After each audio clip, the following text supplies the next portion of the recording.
Condenado, historia de terror. Soy un exmilitar, yo no me di de baja en el ejército, tampoco deserté, el motivo por el cual fui dado de baja fue porque me negué a participar en un operativo que a mi parecer no estaba bien. No puedo dar detalles al respecto, basta con que sepan que había bajas civiles de por medio. Esto fue en el 68, yo tenía 20 años cuando me enviaron a Lecumberri, estuve ahí como unos 3 o 4 años. De ahí me movieron a Sinaloa donde estuve más de 20 años, y después fui trasladado a la colonia penitenciaria de las Islas Marías. Cabe aclarar que yo no estuve en una prisión militar, porque no se me juzgó como efectivo del ejército, sino como un preso político, y al ser preso político yo no tenía una condena como tal, sino que me iban dando de sentencia en sentencia. Yo llegué a la prisión de las Islas Marías entre el 94 y el 95 más o menos. La colonia penitenciaria era una cárcel muy curiosa, esto era porque toda la operación del penal se derivaba de la certeza que ningún reo podría escapar.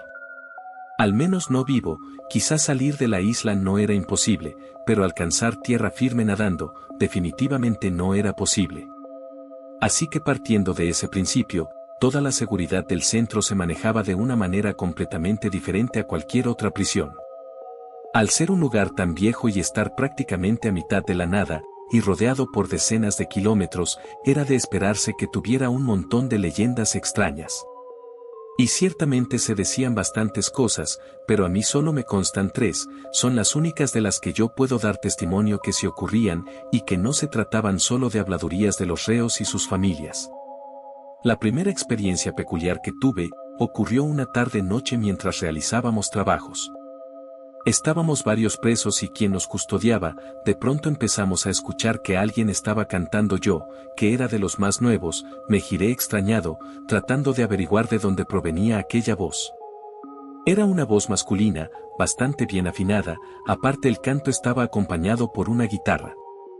Nunca había escuchado la canción que cantaban, pero eso era lo de menos, lo que a mí me pareció más extraño fue que todos los demás parecían ignorar el misterioso ruido. Uno de los presos me dijo que no prestara mucha atención, que ese fantasma se ponía a cantar al menos una vez por semana. Yo ya tenía varios meses y jamás lo había escuchado. El preso me dijo que lo que ocurría era que el fantasma siempre se aparecía en lugares diferentes. Al esfumarse el último rayo de sol, se pararon los trabajos y todos volvimos al interior. Pasaron varias semanas antes de que se volviera a escuchar que de la nada y a la distancia, un hombre se pusiera a cantar y a tocar la guitarra. Yo pregunté entre los reclusos sobre si alguien de casualidad sabía que se escondía detrás de ese fantasma. Nadie supo darme una respuesta concreta sobre el origen de esa cosa, algunos decían una cosa y otros decían otras. En lo que la mayoría estaban de acuerdo es que se trataba del fantasma de un preso que había muerto ahí.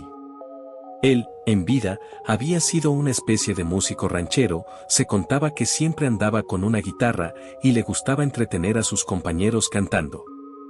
Al principio dije que las Islas Marías no eran un centro penitencial ordinario, para empezar, no había muros rodeando las islas, a algunas familias se les permitía ser presos por voluntad propia, con tal de permanecer cerca de su pariente, pero, hay otro detalle, quizá minúsculo, pero al momento que fui trasladado aquí llamó mucho mi atención, es que pude ver un edificio religioso, templo o iglesia, como lo quieran llamar, y en el punto más alto del cerro, una cruz.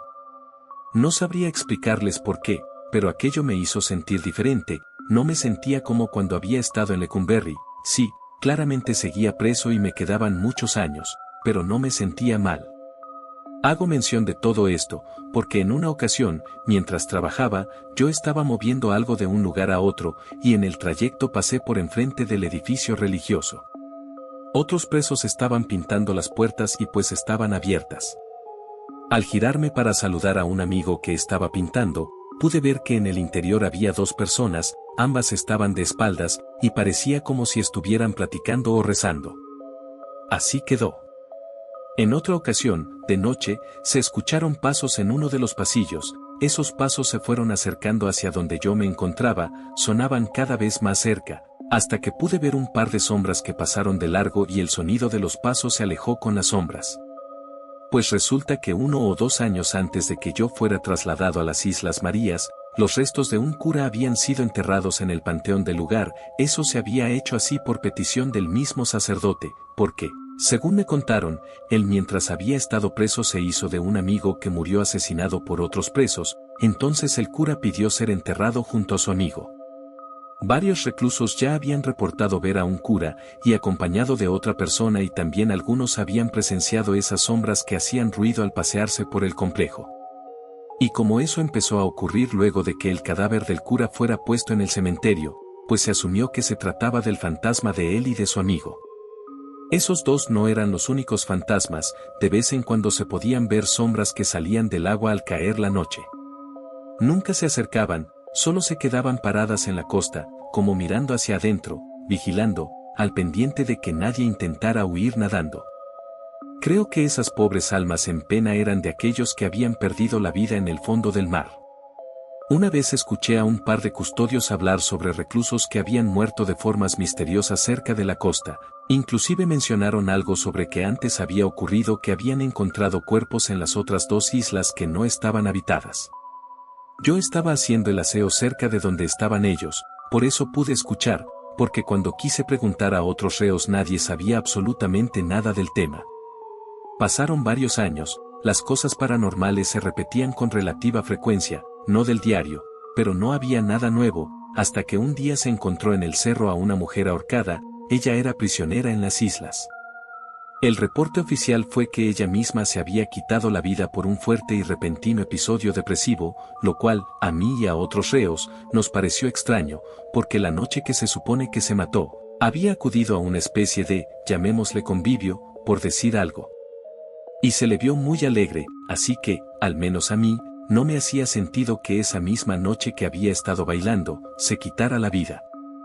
El punto es que tiempo después, varios reclusos e inclusive algunos custodios, empezaron a comentar que cerca de uno de los muelles, se podía ver cómo andaba caminando el fantasma de esa muchacha.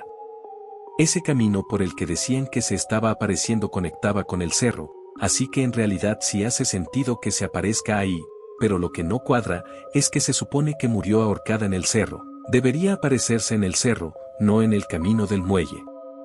Yo creo que la mataron ahí, y luego la colgaron para hacer parecer que ella se había quitado la vida. Es más, hasta me atrevería a afirmar que fue un custodio el que la mató, porque había uno que nunca le quitaba la mirada de encima, y esa muchacha era muy brava, no se dejaba de nadie. En una ocasión tuve la oportunidad de presenciar aquel fantasmagórico suceso. Ya había caído la noche, yo me las había ingeniado para separarme del grupo de trabajo y así estar afuera. Estaba cerca del muelle cuando escuché los gritos de una mujer. De inmediato volteé a todos lados, creyendo que alguna mujer estaba siendo atacada, pero no había nadie. Entonces de la nada se hizo presente una figura femenina, apareció de la nada, ni siquiera me di cuenta. Simplemente en un parpadeo ya estaba ahí, era ella la que gritaba. Sí, se trataba de la muchacha que habían encontrado ahorcada en el cerro. Verla me causó un fuerte escalofrío, así que me alejé inmediatamente. Y esas fueron todas las cosas paranormales que me tocó vivir en esa peculiar prisión. Yo recuperé mi libertad en el año 2013, ya con 65 años cumplidos, me condenaron a 45 años sin libertad por desobedecer una orden inhumana. Perdí toda mi vida. No estuve en el funeral de mi madre ni tampoco en el de mi padre, no tengo mujer ni hijos, vivo con uno de mis hermanos que gracias a Dios me recibió en su casa, de lo contrario yo estaría en situación de calle.